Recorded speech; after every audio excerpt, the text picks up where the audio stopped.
At 35,000 feet, something starts to feel a little off. Inside the cabin, you wouldn't see it happen. You'd hear it first. The steady hum changes. The vibration feels different. The aircraft leans slightly to one side. The first instinct is simple. Without one of the engines working, the plane can't stay up. But that instinct is wrong. A plane stays in the air because of its wings, not its engines. As long as it's moving forward, air continues flowing over the wings, and that airflow is what creates lift. So the aircraft doesn't suddenly fall because power is only coming from only one side. What happens is the plane naturally tries to turn toward the side that lost thrust. You can imagine rowing a boat only on one side. It would start to drift to the side with no power. That drifting begins almost immediately. But commercial jets are built around this exact possibility. Before they ever carry passengers, they have to demonstrate that they can continue flying safely after losing an engine, and pilots train for it constantly. The aircraft's controls are strong enough to counter the imbalance and keep the plane pointed forward.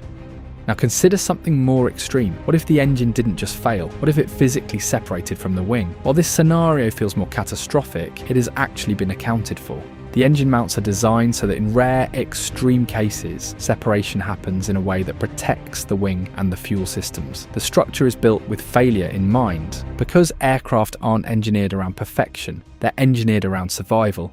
Even in the unlikely event that all engine power is lost, the plane doesn't become a falling object. From cruising altitude, a commercial jet can glide for dozens of miles. And that altitude is doing more work than most passengers realise. At 35,000 feet, the aircraft is sitting on an enormous reserve of potential energy. The higher it is, the more distance it can trade for time if something goes wrong.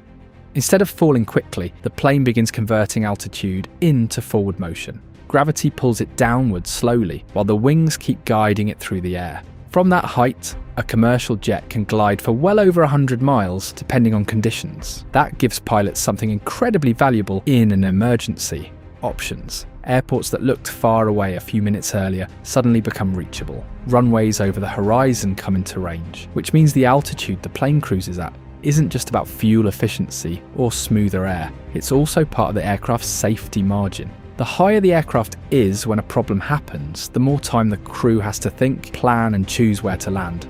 So if an engine fell off mid-flight, it would feel dramatic.